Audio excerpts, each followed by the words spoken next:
Le Coran est clair. Il est une invitation de la première sourate jusqu'au dernier sourate à l'adoration de Dieu l'unique. C'est la pierre angulaire de l'islam.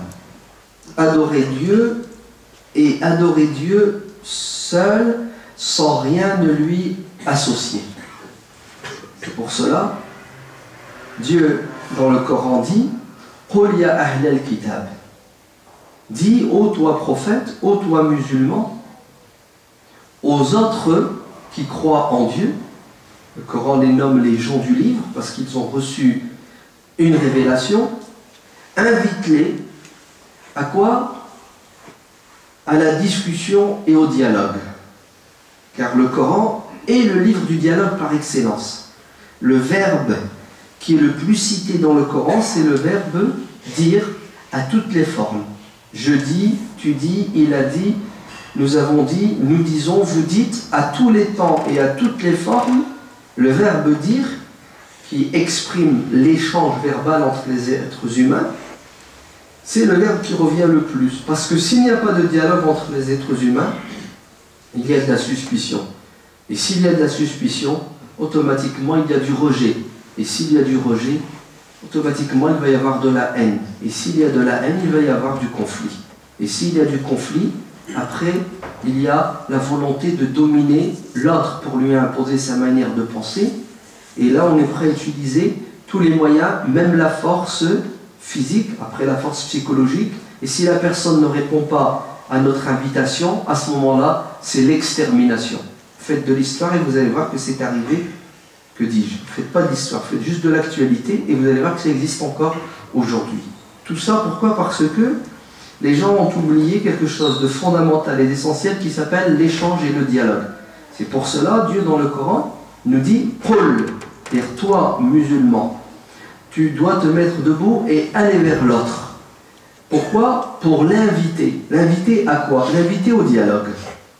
Et le dialogue a pour objectif, non pas que tu dises à l'autre ce que tu penses uniquement, mais que tu écoutes ce que l'autre a à te dire ce qu'il pense. Le dialogue, c'est un échange. Le monologue, c'est un sens unique. Donc, va vers l'autre, invite-le à la discussion. Pourquoi? C'est quoi l'objectif? Il faut commencer par l'essentiel. Il faut commencer par savoir en quoi croit l'autre, quelle est sa pensée, quelle est sa croyance, quelle est sa philosophie. Parce que l'être humain, ce n'est pas ce que l'on voit, son corps. Il y a plus important que son corps, c'est ce qu'il a à l'intérieur. Et d'ailleurs, le corps ne fait qu'obéir à son âme. Ainsi, l'âme, comme nous n'avons pas de machine et d'appareil pour sonder les cœurs des gens, le seul moyen de savoir ce que l'autre a dans la tête, ce qu'il pense, ce qu'il vit, ce qu'il ressent, c'est de le faire parler, c'est de discuter avec lui. S'il est sincère, il te dira ce qu'il a dans le cœur. Et là, tu vas découvrir quelque chose de magnifique. C'est que tu partages avec lui beaucoup de choses. Et oui, les êtres humains sont certes différents, mais ils ne sont pas totalement différents. Il y a beaucoup de points communs. Pour la simple et unique raison, c'est que nous avons la même origine, le même ancêtre. Et nous sommes faits de la même chose, d'un corps et d'une âme. Et nous vivons dans la même planète. Et nous vivons les mêmes problèmes, les mêmes difficultés, nous aspirons aux mêmes rêves, hein, le bonheur et le bien-être sur Terre, l'amour, etc. Donc, avec ce dialogue, tu découvres que l'autre a des points communs avec toi, à tous les niveaux, dans tous les domaines, et que plus tu dialogueras avec lui, plus tu découvriras que les points communs sont plus importants que les points de divergence. Et là, va se déclencher une seconde étape dans ce rapprochement entre les êtres humains, c'est qu'il va y avoir du respect mutuel. Tu vas respecter l'autre. Pourquoi? Parce que il te ressemble.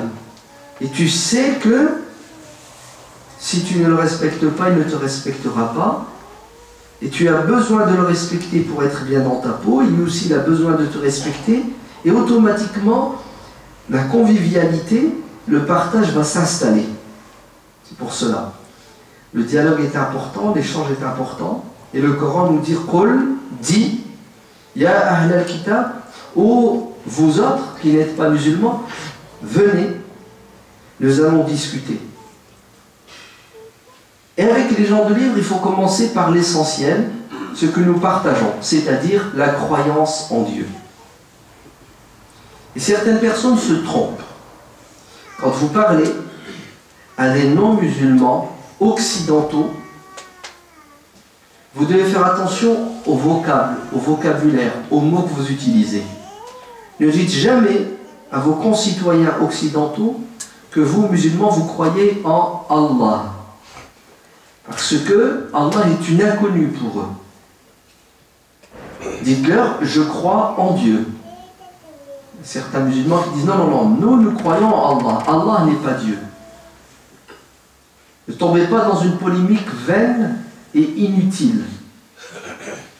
Dieu, Allah, God, Dios, Dio, Elohim, vous l'appelez comme vous voulez, c'est toujours la même personne.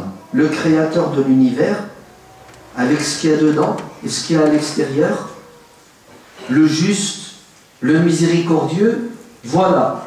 Maintenant, son vrai nom, c'est une autre question. Dites à la personne que vous croyez en Dieu. Et regardez le côté vicieux de certains intellectuels et certains journalistes dans les médias. Quand ils parlent des musulmans, ils disent les musulmans croient en Allah. Vous entendez? Allah. Et d'ailleurs, nous on le voit, parfois quand on tombe et on discute avec certaines personnes qui sont pleines de haine, ils nous disent votre Dieu, hein, le vôtre.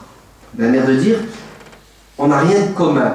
Même la chose la plus belle qui est la croyance en Dieu, nous ne l'avons pas en commun. Et c'est faux. Le Coran dit le contraire. Le Coran dit aux chrétiens, aux juifs, aux croyants, Allah na'buda illallah. Vous entendez? Et ensemble, on se met d'accord sur l'essentiel qui est l'adoration de Dieu.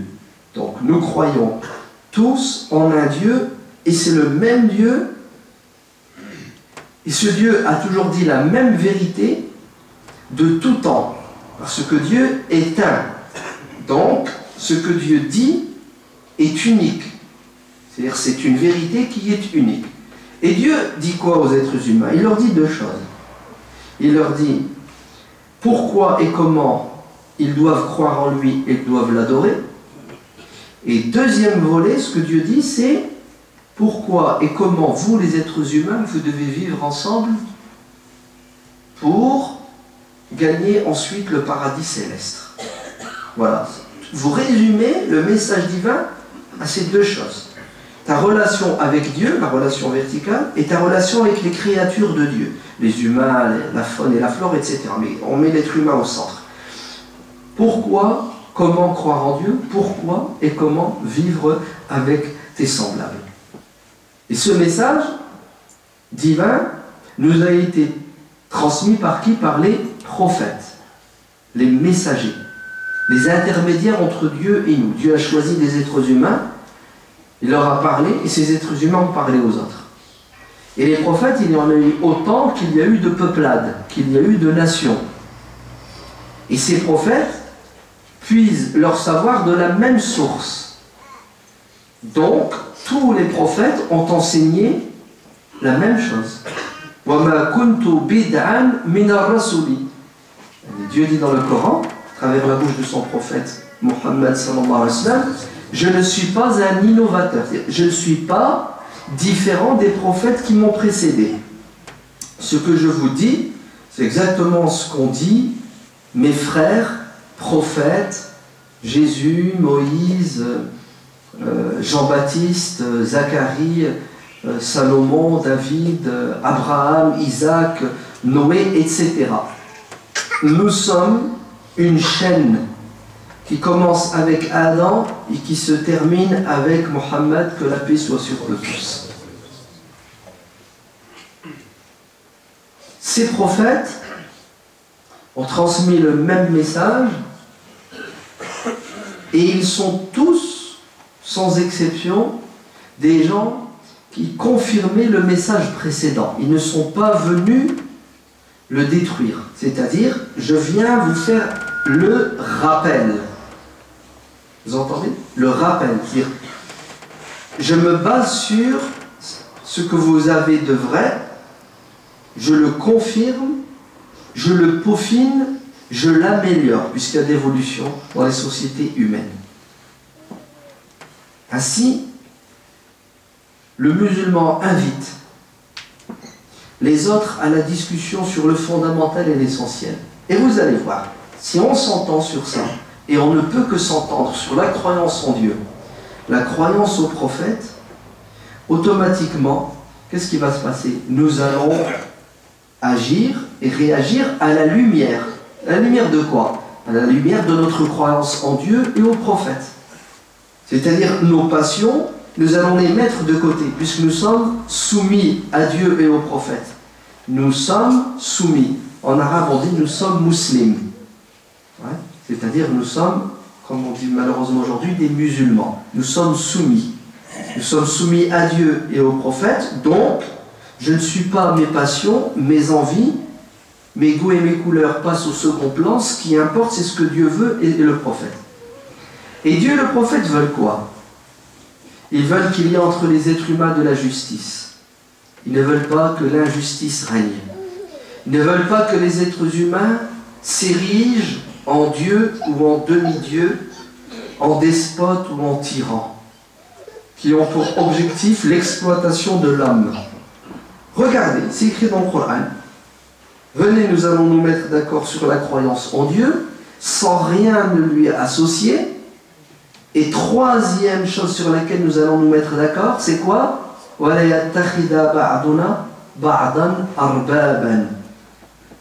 C'est-à-dire, l'être humain ne doit pas adorer l'être humain. L'être humain ne doit pas demander à ses semblables de l'adorer. Car tous les êtres humains sont nés libres et doivent vivre dans l'égalité et la fraternité. Car rien de pire, si ce n'est que l'être humain se substitue à Dieu. Que l'être humain se prenne pour un Dieu. Et c'est quoi se substituer à Dieu? C'est imposer aux autres ce que l'on considère, nous, à titre privé, comme étant la vérité.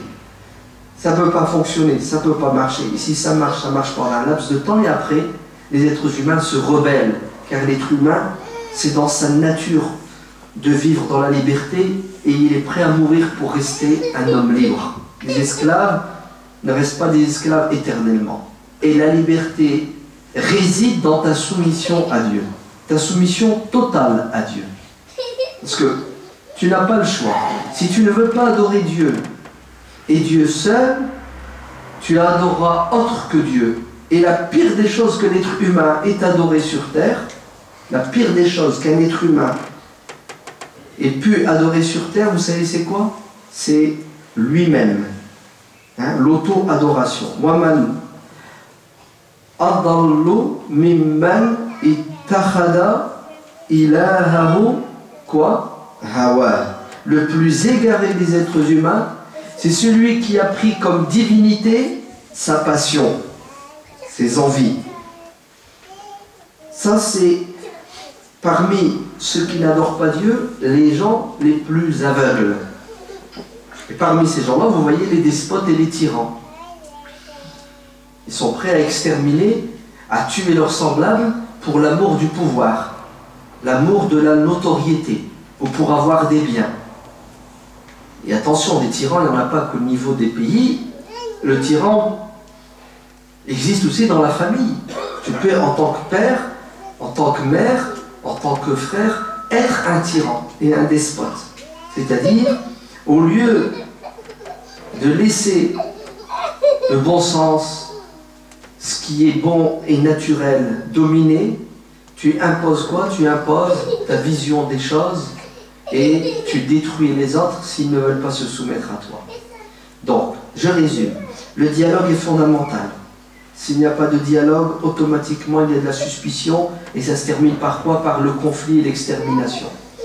S'il y a dialogue, nous avons des résultats qui sont la reconnaissance implicite de l'autre et les points communs sont plus nombreux que les points de divergence. Et ça se vérifie encore plus lorsque le dialogue est fait avec des gens avec qui nous partageons des croyances, comme les gens du livre. La croyance en Dieu, la croyance au prophète, la croyance en la vie après la mort, la croyance dans les fondamentaux de la morale, de l'éthique. Et là, vous allez voir que c'est la totale. Dans quoi? Dans le rapprochement. Il restera des points de divergence, mais ça, c'est le propre de l'être humain. Les êtres humains sont différents et ils le resteront éternellement. Ensuite, le fait de dialoguer et de s'entendre sur tous ces fondamentaux, ça va pousser à quoi? Ça va pousser les êtres humains à vivre avec des idéaux. Et l'idéal des idéaux, c'est la liberté, c'est l'égalité, c'est combattre l'injustice, les injustices, le racisme, la xénophobie, tout ce qui fait que l'être humain vit dans la haine avec pour projet l'extermination de celui qui est différent. C'est la tare, c'est le cancer de l'humanité. Vous entendez? Il n'y a qu'une manière de le faire disparaître, ce cancer, c'est de faire ce que le Coran a dit. Aller vers les autres et dialoguer avec eux. Aller vers les autres et dialoguer avec les autres. Et ne commencez pas à dialoguer avec les autres sur les points de divergence. Parce que vous allez vous crisper, vous allez vous renfermer et vous allez éloigner l'autre. Discutez plutôt de quoi? De ce qui vous unit et non pas ce qui vous divise. Laissez les points de division à la fin. Ne mettez pas la charrue avant les bœufs, sinon vous n'avancerez pas. Ainsi, alhamdulillah, les musulmans ont su tout au long de leur histoire et ont pu, grâce à cette philosophie de la vie qu'ils ont, c'est-à-dire leur croyance, vivre avec les autres. Que ce soit lorsqu'ils étaient en minorité ou lorsque c'était eux qui étaient majoritaires. Que ce soit lorsqu'ils étaient dominants ou lorsqu'ils étaient dominés. Pourquoi, à votre avis? Dans tous les cas de figure, les musulmans arrivent à vivre avec les autres. Pourquoi? Parce que cette manière de penser et de voir n'est pas le fruit de leur réflexion, de leur intelligence. Mais cette manière de penser et de voir les choses est le fruit de leur croyance. Car si c'était le fruit de leur intelligence, l'être humain est faible. Quand il est en position de faiblesse, il traite avec le plus fort parce qu'il n'a pas le choix. Car il est dominé, l'instinct de survie le pousse à quoi? À faire des concessions, voire même à faire l'hypocrite. Avec qui? Avec l'autre qui est plus fort, parce qu'il en a besoin ou il a peur de lui. Mais une fois qu'il est en position de force, il sort les griffes. Il domine et il écrase, il se venge, il profite. N'est-ce pas? Regardez maintenant la différence. Lorsque ce que tu penses et ce que tu fais est le fruit de ta croyance tu ne la changes pas au gré des événements. Parce que c'est ton être, c'est toi-même. La preuve, tu es prêt à mourir et ne pas changer de croyance. Si quelqu'un veut te forcer à quitter l'islam, tu ne le quitteras pas, même si ça doit quoi? Si ça doit mener à ta mort physique. Tant que ton cœur est en vie, tant que tu restes croyant, le monde, la terre tout entière n'a pas de valeur à tes yeux. Ainsi, notre manière de penser et de voir est éternelle. On ne la change pas. Elle est le fruit de notre croyance. Elle n'est pas le fruit de la pensée, de la réflexion, car la réflexion, elle change en fonction des années, en fonction du temps, en fonction des moments de force ou de faiblesse. C'est pour cela, le Coran est clair. Qu'est-ce qu'il nous dit? Il nous dit, écoutez-moi, c'est moi Dieu qui vous ai créé, je vous connais, je sais ce qui est bon pour vous et ce qui est mauvais pour vous. Alors, faites ce que je vous dis. Et si vous devez penser, réfléchir, et vous devez penser, réfléchir, vous avez un domaine de définition duquel vous ne pouvez pas sortir. Et vous pensez, vous réfléchissez dans le cadre que moi, Dieu, j'ai défini. N'en sortez pas, sinon vous êtes égarés. Car tous les êtres humains réfléchissent dans un quoi? Dans un domaine de définition. Nous en avons un, c'est la révélation, c'est ce que Dieu et son prophète nous ont enseigné. D'autres en ont, ils sont différents du nôtre, mais en tout cas, nous croyons que notre domaine de définition vient de Dieu. Les limites, c'est Dieu qui nous les a imposées. Les autres, les limites, ils se sont eux-mêmes imposés leurs limites. Et les limites changent en fonction de quoi? En fonction du temps, car les êtres humains évoluent. Ainsi, des sociétés qui étaient intolérantes ont évolué, elles sont devenues tolérantes, c'est ça? Ben, comme elles sont passées de l'intolérance à la tolérance, est-ce qu'elles peuvent retourner dans l'intolérance? Est-ce que ces sociétés qui, à un moment donné, étaient intolérantes, et avec le temps, pour mille et une raisons, elles ont fait des efforts, elles sont devenues tolérantes, est-ce qu'elles peuvent redevenir intolérantes? Mais bien sûr, puisque la tolérance était le fruit de l'homme, la tolérance, le fruit de l'homme, tout est possible. L'être humain, il peut quoi? Il peut revenir au point de départ. Comme il s'élève, il peut se rabaisser. Vous entendez? Comme il grandit, au niveau de la pensée, il peut, à cause de la pression, à cause des intérêts, rechuter et redevenir un monstre. La preuve, un truc tout simple, mais vous allez comprendre. On a fait une révolution au XVIIIe siècle. On s'est battu pour la liberté, l'égalité et la fraternité. Chose qui est magnifique et qui est belle. Mais n'oubliez pas que ça ne nous a pas empêchés de collaborer avec les nazis pendant un laps de temps. Quand je dis nous, c'est une partie de la population. Et sacrifier une partie de nos concitoyens, les envoyer dans les chambres à gaz, tout ça au nom de quoi? Au nom de la pression. On avait peur des envahisseurs, on nous a forcés, ou certains, ils l'ont fait avec conviction. C'est pas à cause de la pression. Et ça a créé quoi? Ça a créé un génocide. Dieu merci, parallèlement, il y avait des gens qui n'ont pas cédé et qui se sont battus et ils ont gagné. On ne sait pas ce qui peut se passer demain. La propagande anti-musulmane qui a commencé depuis 1989, je ne sais pas si elle atteint son apogée, mais en tout cas, c'est grave ce qui se dit en ce moment sur les musulmans et sur l'islam.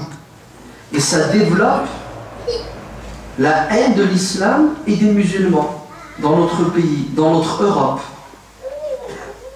Et qui sait, peut-être dans 5 ans, dans 10 ans, l'évolution va faire qu'on va retourner à la case départ, l'Inquisition, le Moyen-Âge, la chasse aux sorcières, le bouc émissaire, tout ça est dû à quoi?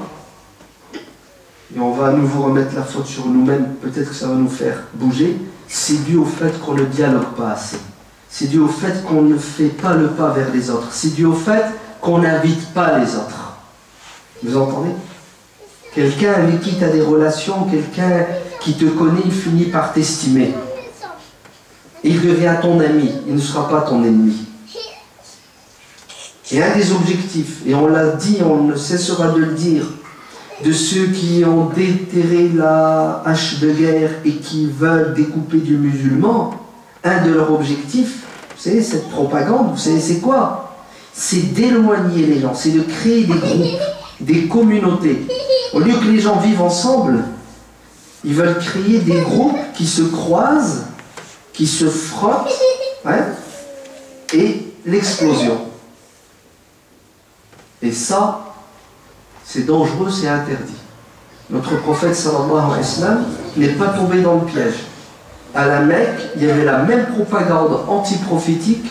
Et qu'est-ce qu'a fait le prophète? Il allait vers les gens. Il invitait les gens. Il dialoguait avec les gens. Et à chaque fois qu'il y avait une occasion, des gens qui venaient de l'extérieur, il allait vers eux. Et son oncle Abu Lahab le suivait. Vous entendez? Son oncle le suivait. Et qu'est-ce qu'il disait? Ne l'écoutez pas, c'est un menteur et un imposteur, c'est mon neveu, je le connais, c'est un menteur. C'est-à-dire, le prophète faisait le pas, ouais, la journée, il s'asseyait, il buvait un thé avec ses voisins, et Abu Lahab, à 20 h, au journal, le premier titre, la guerre dans les banlieues, les islamistes, les intégristes, les fondamentalistes. Vous entendez? C'est que l'histoire ne fait que se répéter. Qui a gagné? C'est le prophète sallallahu alayhi wa sallam. Pourquoi le prophète a gagné? Parce que son message est parfait. Car c'était un message d'amour et non pas un message de haine. C'était un message de dialogue et non pas un message de domination. C'était un message de justice, etc. Soyez fiers d'être musulmans et exprimez votre islam au quotidien à travers une pratique sensée et à travers un échange et un dialogue. Et vous allez voir que les choses iront mieux, Inch'Allah. اللهم اهدنا فيمن هديت وعافنا فيمن عافيت وتولنا فيمن توليت وبارك لنا فيما أعطيت وقنا واصرف عنا الشر ما قضيت إنك تقضي ولا يقضى عليك تباركت ربنا وتعاليت اللهم انصر إخواننا المجاهدين في فلسطين اللهم ارفع عنهم الحصار اللهم فك سرح إخواننا المسجونين في كل مكان اللهم انصر إخواننا المجاهدين في ليبيا وفي مصر وفي اليمن وفي سوريا وفي كل البلاد الإسلامية اللهم احفظ أولادنا اللهم انبتهم نبتا حسنا اللهم اشف مرضانا اللهم ارحم والدينا اللهم اجعلنا هداة مهتدين وافتح علينا فتوح العارفين آمين والحمد لله رب العالمين.